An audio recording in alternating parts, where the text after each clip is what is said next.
Atos capítulo 12, nós vamos ler até o versículo 11. Você pode acompanhar aí na sua Bíblia ou na projeção. Nós temos o texto aqui, um relato do que aconteceu com dois apóstolos, mas temos aqui uma grande lição. Diz assim o texto de Atos capítulo 12, versículo 1 a 11.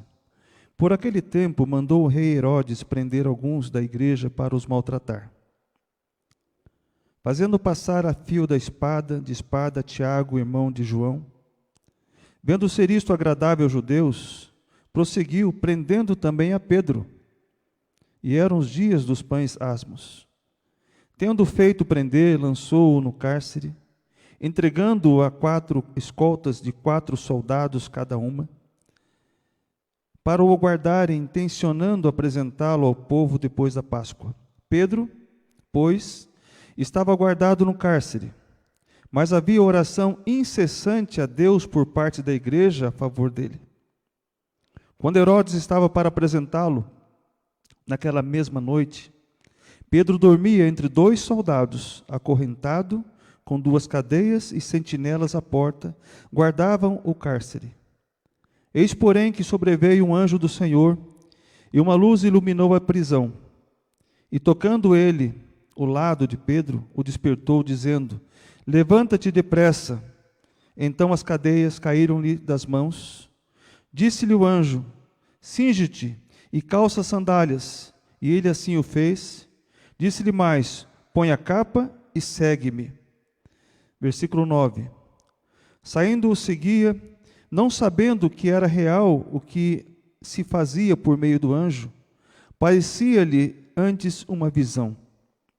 Depois de terem passado a primeira e a segunda sentinela, chegaram ao portão de ferro que dava para a cidade, o qual lhes abriu automaticamente. E saindo, enveredaram por uma rua, e logo adiante o anjo se apartou dele. Versículo 11. Então Pedro, caindo em si, disse: agora sei verdadeiramente que o Senhor enviou o seu anjo e me livrou da mão de Herodes e de toda a expectativa do povo judaico. Vamos mais uma vez orar sobre esse texto e sobre a mensagem que Deus tem colocado no nosso coração para essa noite. Pai, nós te louvamos pela tua palavra que estamos aqui olhando, lendo, meditando, que possamos, ó Pai, tirar desse texto lições para as nossas vidas, ó Pai. Embora esse texto tenha sido escrito há centenas de anos atrás, ele é vivo ainda hoje. Ele nos traz hoje lições para as nossas vidas, ó Pai. Que juntos possamos, à luz da tua palavra, no poder do Espírito Santo, ouvir a tua voz nessa noite. Abençoe, ó Deus, cada lar, cada família que está reunida nesse momento, cada vida, ó Deus, que está precisando ouvir essa palavra, para ter, ó Deus, um refrigério. E como igreja, ó Deus, possamos estar agora num único pensamento, sermos fortalecidos pela tua palavra e glorificar em primeiro lugar o seu santo nome e honrar ao Senhor por esse momento. Nós te agradecemos, ó Deus, no nome de Jesus Cristo. Amém, amém e amém. Irmãos, nós temos hoje no mundo, vamos colocar assim no Brasil especificamente falando, uma infinidade de livros com um tema sobre o poder da oração. Eu coloquei na projeção ali alguns livros que você vai poder observar ali. Nós vamos destacar, somente são 9 na verdade, mas existe muito mais. Livros como, por exemplo, O Poder da Criança que Ora. Pode clicar aí, Thomas, vai aparecer. O Poder da Criança que Ora. O Poder do Adolescente que Ora. Esse é um livro aí para os adolescentes. O Poder também da Mulher que Ora. O Poder do Marido que Ora. O Poder da Esposa que Ora. Temos mais ainda. O Poder da Mãe que Ora. O Poder dos Pais que Oram. Qual mais? Tem agora uma sugestão aqui para o Márcio e Gisele. O Poder dos Avós que Oram. Esses livros eu adquiri praticamente todos eles, tenho aqui todos eles. Tem também O Poder da Igreja que Ora. Esse é o tema da nossa mensagem. Esses livros você pode encontrar nas livrarias aí de Curitiba, Hoje eu estava conversando com o Jason, que ele é o diretor, gerente da Livraria Evangélica de Curitiba. Ele até falou, caso alguém queira, só me ligar que eu entrego com desconto. Então, é uma forma de você ser abençoado e abençoar a sua vida e a vida daquelas pessoas que estão à sua volta. Então, a Bíblia diz, lá em 1 Tessalonicenses 5,17, orai sem cessar.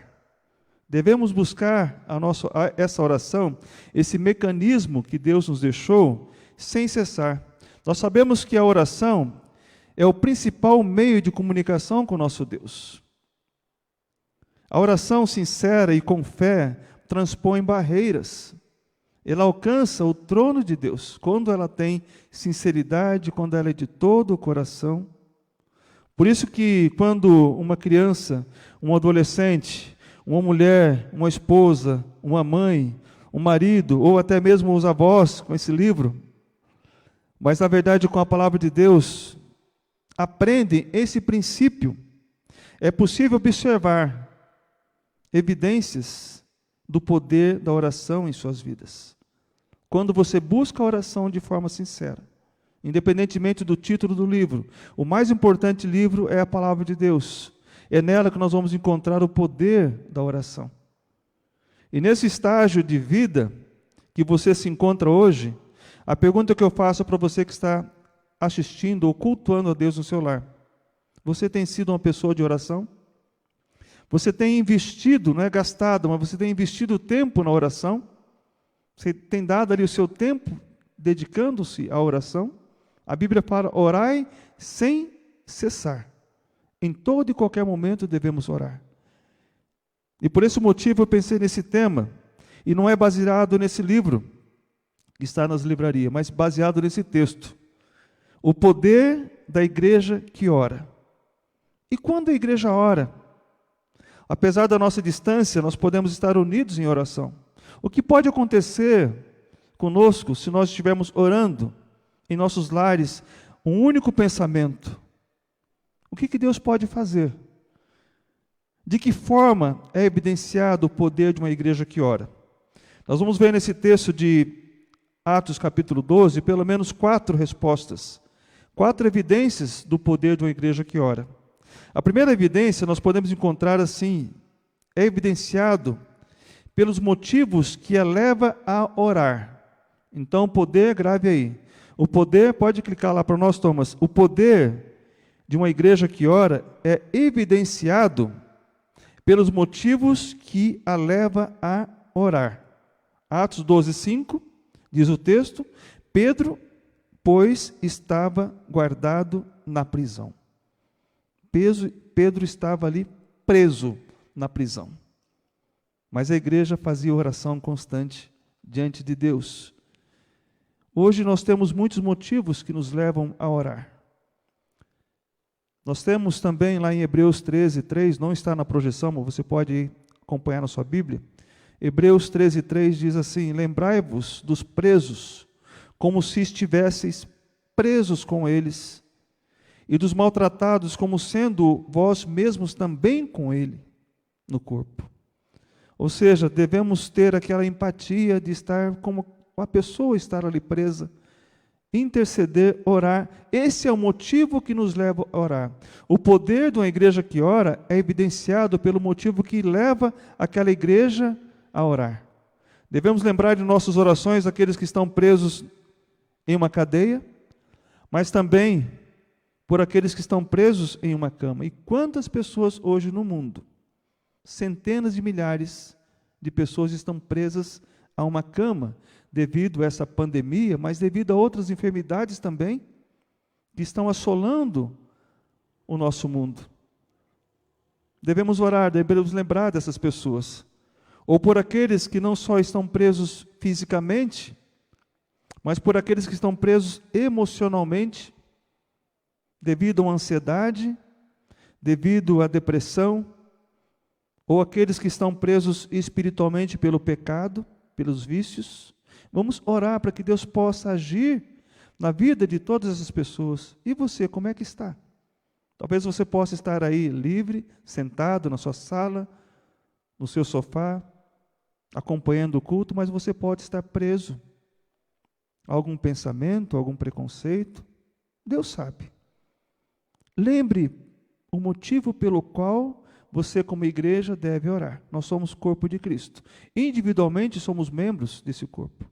Mas ninguém é igreja sozinho. Nós temos um corpo que está hoje unidos através da oração e através dessa comunhão. Antes de dobrarmos os nossos joelhos como igreja, pensemos: qual é o motivo que nos leva a orar? Qual o motivo que tem levado você a orar? Será que é um motivo justo? Um motivo santo? Pedro estava preso. Esse é o motivo que levou a igreja a orar. Jesus disse lá em Mateus 7, 7 e 8, pedi e dar-se-vos-á. Mateus 7, 7 e 8. Batei e abrir-se-vos-á. Buscai e achareis. Batei e abrir-se-vos-á. Pois todo aquele que pede, recebe. E o que busca, encontra. E a quem bate, abrir-se-lhe-á. Eu diria para vocês que nem tudo o que pedimos, nós recebemos. E nem tudo o que procuramos, nós conseguimos achar. Mas Jesus fala que nós podemos pedir, podemos buscar. Nem tudo também que insistimos, nós conseguimos alcançar. Sabe por quê? Porque muitas vezes os motivos não são aqueles que agradam a Deus, ou não estão dentro da vontade de Deus. Cristo falou: pedi e dar-se-vos-á, buscai e achareis. Mas existe dentro do contexto dessa passagem de Jesus Cristo um ser de Deus. Um ser. Assim como nós vimos algumas mensagens anteriores, que devemos dar ouvidos aos não de Deus, porque o não de Deus também nos fala: não temeis, não fique com medo, não atemorizeis. Nós devemos também dar ouvidos a esse ser que está na palavra de Deus. Olha só o que diz 1 João 5, 14 e 15, se você puder acompanhar na sua Bíblia. 1 João capítulo 5, 14 e 15. E esta é a confiança que temos para com Ele, que se pedirmos alguma coisa, segundo a sua vontade, Ele nos ouve. E se sabemos que Ele nos ouve quanto ao que lhe pedimos, estamos certos de que obtemos os pedidos que lhe temos feito. Mas o problema é que muitas vezes nós pedimos e não é segundo a vontade de Deus. Tiago vai falar, Tiago capítulo 4, 3, fala: pedis e não recebeis, porque pedis mal, para esbanjardes em vossos próprios deleitos. Quantas pessoas pediram férias, viagens? Mas muitas vezes essas férias, essas viagens, tudo isso não era para glorificar a Deus, ou ter um período de descanso talvez, isso é muito importante, mas muitas vezes não é para glorificar a Deus. O texto de 1 João diz que nós devemos pedir conforme ou segundo a vontade de Deus. E além de um coração sincero ou de um motivo justo, ele deve estar dentro da vontade de Deus. Devemos buscar as nossas orações como se elas estivessem dentro da vontade de Deus. Uma pergunta que me fizeram esse tempo atrás e que nós podemos encontrar resposta na Bíblia: como saber a vontade de Deus? Você já parou para pensar? Como é que você consegue descobrir a vontade de Deus? A resposta que eu encontro na palavra, ela é bem simples. Quanto mais eu andar em comunhão com o Pai, mais eu vou entender e buscar a sua vontade. Assim é também com o filho. Quanto mais próximo você estiver do seu pai, filho, mais você vai compreender e vai entender a vontade dele. Assim foi com Enoque, lá em Gênesis. Ele andou com Deus. E Deus viu que ele estava andando em sinceridade e o arrebatou. Foi com Elias, foi com nosso Senhor Jesus Cristo. Eu vim para fazer, ele dizia, a vontade do meu Pai. E ele sabia integralmente qual era a vontade do Pai dele. Então, quanto mais você estiver íntimo com Deus, na oração, na leitura da palavra, porque Deus nos fala quando nós lemos a palavra dele, você vai entender qual que é a vontade de Deus. Você não vai pedir nada que vai ser para esbanjar, que não vai ser uma vã repetição. Você vai estar dentro daquilo que o versículo de Jesus, que fala em Mateus capítulo 7, versículos 7 e 8, você vai pedir e vai achar e vai buscar e vai poder encontrar. Porque você vai estar dentro da vontade de Deus. O poder da igreja que ora, além de ser evidenciado nesse texto de Atos, capítulo 12, pelos motivos que nos leva a orar, ele é evidenciado também, mais uma projeção, pela forma incessante das suas orações. Olha só que interessante o que diz o versículo 5 de Atos 12. E Pedro, pois, era guardado na prisão, mas a igreja fazia contínua oração por ele a Deus. Ou incessante, tem outra versão que fala incessante oração por ele a Deus. O dicionário diz que incessante significa que não cessa. Orai sem cessar. Que não sofre interrupção. Em todo momento nós estamos em oração. É contínuo, ininterrupto. Nós estamos constantemente em oração. O poder da igreja que ora é evidenciado pela forma incessante das suas orações.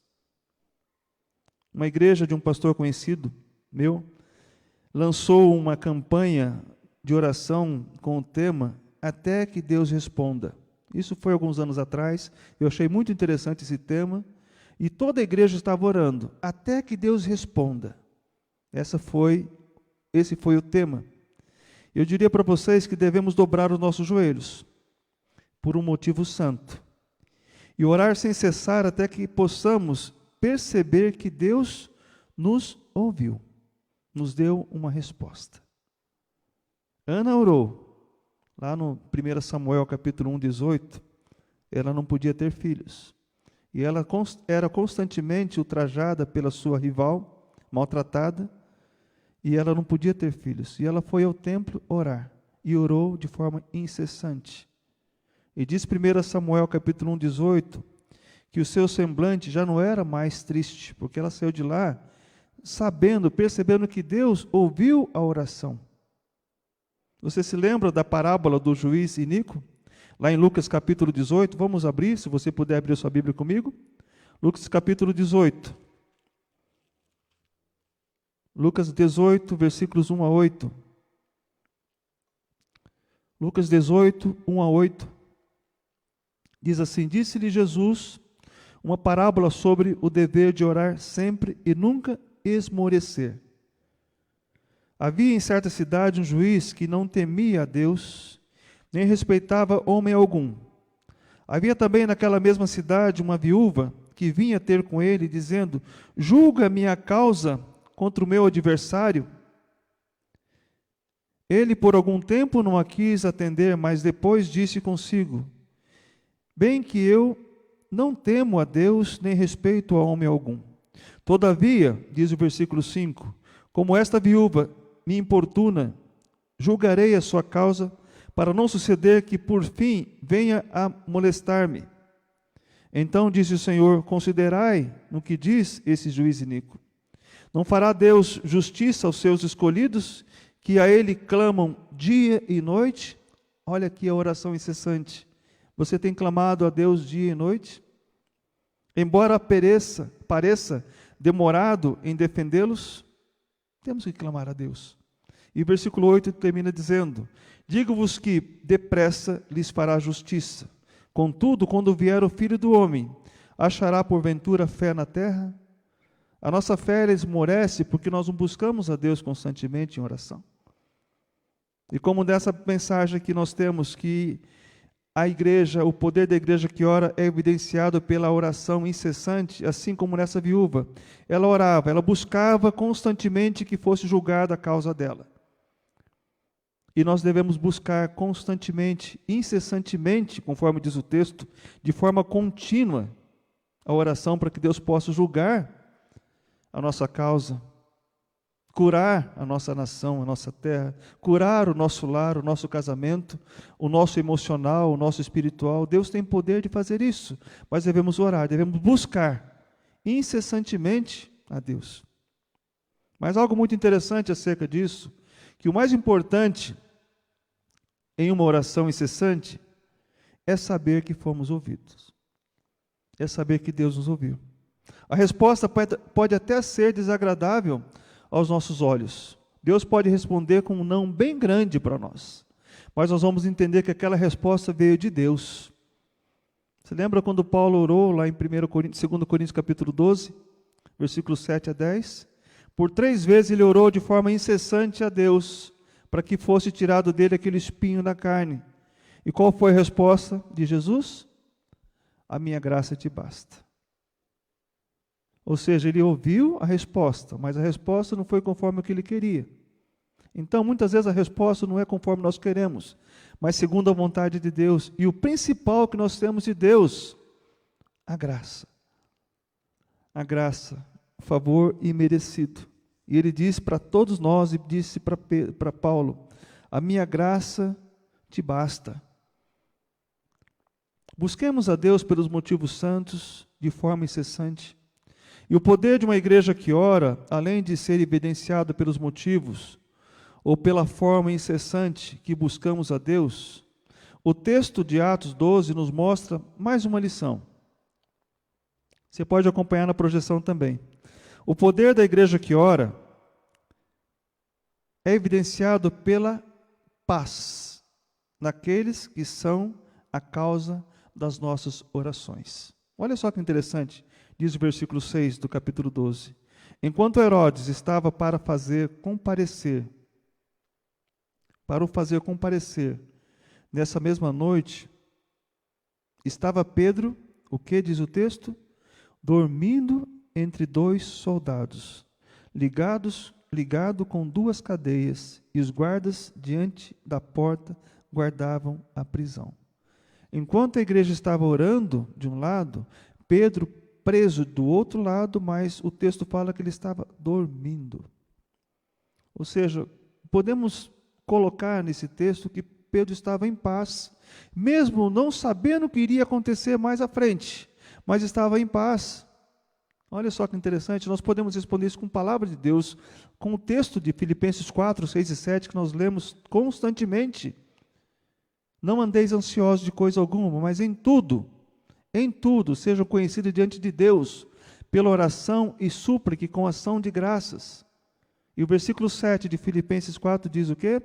E a paz de Deus, que excede todo entendimento, guardará o vosso coração e a vossa mente em Cristo Jesus. As 2 áreas que mais afetam quando estamos ansiosos é a nossa mente e o nosso coração. Mas o texto, em maneira alguma, diz que nós teremos uma resposta positiva. Nós temos que colocar diante de Deus com oração e súplica e agradecido, porque Ele está nos ouvindo. O mais importante, há pouco eu falei, de uma oração, é saber que Deus nos ouviu. O Pai me ouviu, eu estou alegre por isso. Ele me disse um não, mas é a resposta de Deus. Ele me disse um sim, louvado seja Deus por isso também. Atos 16, 25, fala que Paulo e Silas oravam e cantavam na prisão. Atos 16 e 25. Enquanto estava preso, eles estavam orando, estavam cantando. Porque sabia que existia um grupo na retaguarda orando por eles. No Salmo 41, 3, nós lemos: o Senhor nos assiste no leito da enfermidade e amacia a cama. Ou seja, Deus está nos assistindo, mesmo estando preso em uma cama. Porque eu saiba você que está hoje passando por enfermidade, a igreja tem orado por você. Nós temos orado por você. Nós não temos engavetado a sua oração, nós temos colocado diante de Deus. E Deus está fazendo maravilhas no nosso meio. Esses dias eu estava ouvindo um comentarista de uma rádio que fala de notícia que existe alguns períodos na nossa humanidade que são modas que vêm e vão. Mas existe também na nossa humanidade tendências. E ele fala dessa tendência que está acontecendo agora. Ele diz que depois que passarmos essa pandemia, o mundo será muito diferente. É uma tendência. Eu diria para vocês que a nossa igreja, depois que passarmos por tudo isso, ela será diferente. Se Cristo não voltar nesse período agora, porque Ele pode voltar a qualquer momento. Mas a igreja será diferente. Nós seremos transformados. A igreja já está diferente agora. Imagine quando nós voltarmos a nos reunir como igreja. O povo já está unido, mesmo estando distante. Imagine quando nós voltarmos em comunhão nesses louvores que nós estamos assistindo aqui, foram gravados. É maravilhoso poder ver a mão de Deus. É maravilhoso poder saber que pessoas têm orado por nós. Quando meu filho estava doente, internado na UTI, a igreja toda orou por ele. Orou por ele. E mesmo diante daquela situação que ele estava vivendo, da iminência de morrer a qualquer momento, ele dizia: Pai, agora eu sei onde que é o vale da sombra da morte. Semana após semana falecia um, e ele estava ali. E a igreja orava por ele. E a médica que assistia ele dizia: esse menino tem algo diferente, ele merece viver.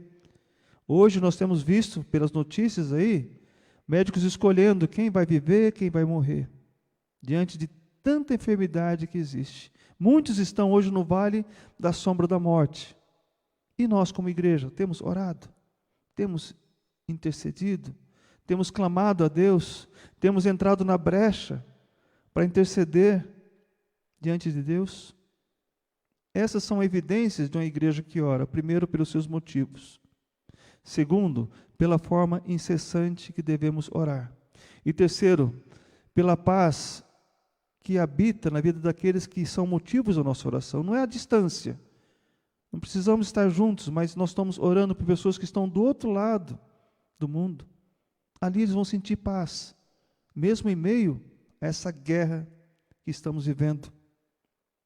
A última lição que nós podemos encontrar nesse texto, poderíamos tirar muito mais lições além dessa, mas o poder da igreja que ora, no capítulo 12 de Atos, é evidenciado pela maravilhosa atuação de Deus. Deus, Ele age no tempo certo, da forma certa, do jeito que Ele bem quer, e esperemos a atuação de Deus. Ele vai agir. E olha só como Ele agiu na vida de Pedro naquele momento. Em Atos capítulo 12, versículo 7, diz assim: E eis que sobreveio o anjo do Senhor, e resplandeceu uma luz na prisão. E tocando a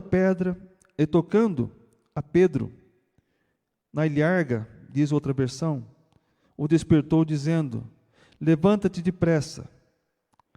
Caíram-lhe das mãos as cadeias. Versículo 8. E disse-lhe o anjo: Cinge-te e ata as tuas alparcas, ou coloca a sua sandália. E ele assim o fez. Disse-lhe mais: Lança às costas a tua capa e segue-me. E versículo 9, saindo o seguia, e não sabia que era real o que estava sendo feito pelo anjo, mas cuidava que via alguma visão. Muitas vezes, até nós mesmos não acreditamos no que está acontecendo, no que está sendo feito por Deus, diante de tão maravilhosa que é a atuação de Deus. Quantas vezes você pode lembrar da atuação de Deus na sua vida? Talvez no seu lar, no seu casamento, na igreja local. Nós vimos as mãos de Deus nessa igreja há um tempo atrás, e agora estamos vendo novamente a atuação de Deus. Sempre, quando nós buscamos ao Senhor de todo o nosso coração, nós vamos ver a ação de Deus. E o versículo 10 diz: E quando passaram a primeira e segunda guarda, chegaram à porta de ferro, que dá para a cidade, a qual lhes abriu automaticamente. E tendo saído, percorreram uma rua, e logo o anjo se apartou dele. Só Deus tem o poder de abrir portas que humanamente seriam impossíveis de serem abertas. Naquela época, imagine uma porta abrir automaticamente. Hoje é fácil, nós podemos ver várias portas abrindo automaticamente. Portas que dão acesso a vários lugares, mas aquelas portas que nós olhamos, que não são abertas, só o poder de Deus pode abrir. A porta de um emprego, a porta de uma cura, uma porta de uma restauração, a porta da salvação. Jesus Cristo fala: eu sou a porta, eu sou o caminho. Só Deus pode abrir essa porta. Jesus Cristo é aquele que abre e ninguém fecha, e aquele que fecha ninguém abre. Mas nós sabemos que esse momento aqui de Pedro, Deus abriu a porta automaticamente. E diz o versículo 11, Pedro, tornando a si, disse: agora sei verdadeiramente que o Senhor enviou o seu anjo e me livrou da mão de Herodes e de tudo o que o povo judeu esperava. O Salmo 34:7 diz que o anjo do Senhor acampa-se ao redor dos que o temem e os livra. E nós podemos entender que Deus, Ele tem o poder de nos livrar, tem o poder de colocar o seu anjo ao nosso redor, ao nosso lado, para nos proteger, nos livrar, ou nos chamar para estar com Ele também. Esse é o poder de Deus. Deus pode nos responder da mesma forma que respondeu naquela situação de Pedro. A igreja tinha um motivo justo para orar naquele momento. Eles buscaram a Deus de forma sincera e incessante. E Pedro sentiu paz mesmo estando preso. E Deus agiu poderosamente. Ele é soberano. E o texto fala ali no finalzinho do versículo 11, ele frustrou ali, com tudo isso, a expectativa dos judeus que queriam que Pedro fosse morto. Nós entendemos que Deus tem o poder de frustrar as expectativas de todos os nossos inimigos. Lembra da reconstrução dos muros de Jerusalém? Onde se levantou, começou com Sambalate, Tobias, depois veio Gesem, depois veio os arábios. Nunca vem sozinho um grupo. Sempre tem uma multidão que vai atrás deles. E diz o texto de Neemias que depois que Deus fez aquela obra, usando o povo, aquele povo que estava contra, aqueles inimigos caíram no seu conceito, porque viram que Deus realizou aquela obra. Assim também dessa forma aqui. Pedro foi livre, liberto de forma milagrosa. E nós sabemos que Deus pode nos libertar de forma milagrosa dessa pandemia que tem acontecido. Mas Deus pode, Deus tem poder. E concluindo essa mensagem, Deus deseja nos livrar de muitas situações difíceis. Mas eu diria para vocês que o principal livramento, Deus já nos proporcionou.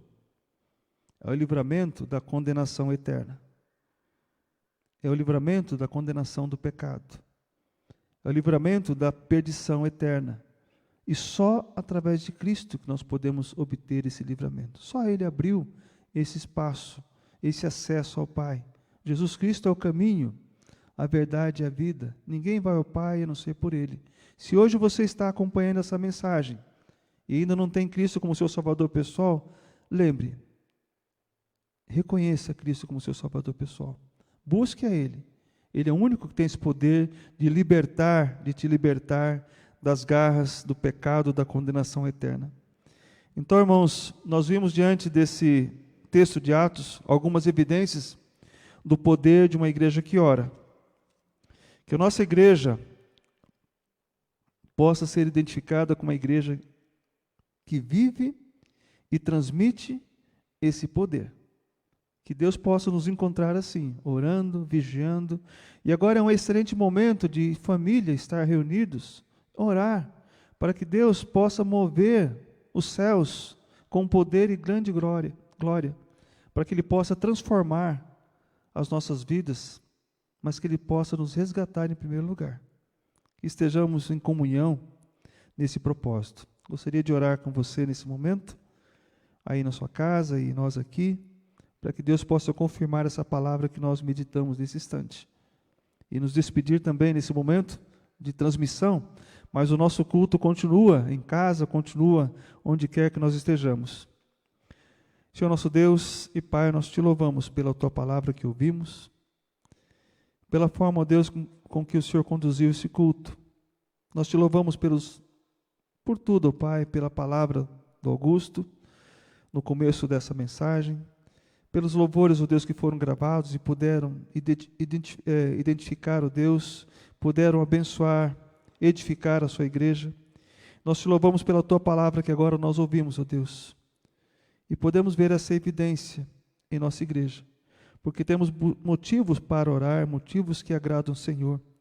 Nós temos buscado de forma incessante, ó Deus, a oração, a participação das necessidades, ó Deus. Nós sentimos também, ó Deus, que as pessoas que nós temos orado têm sentido a paz do Senhor, mesmo diante da enfermidade, mesmo diante da dificuldade, ó Pai. E nós cremos no Teu grande poder, o Senhor pode agir poderosamente. E abençoe, ó Pai, esse momento, abençoe essa semana, que possamos ser achados como uma igreja que ora, que busca o Senhor. E é no nome do Teu Filho amado, Jesus Cristo, que nós oramos e agradecemos. Amém, amém e amém. Que Deus possa abençoar a todos. Domingo, pela manhã, se Deus assim permitir, estaremos aqui novamente transmitindo o culto às 10h45 e depois às 19 horas. É um domingo que nós iríamos celebrar aqui a Páscoa, mas vamos celebrar dessa forma através da transmissão. Que Deus possa abençoar a todos. Deus abençoe.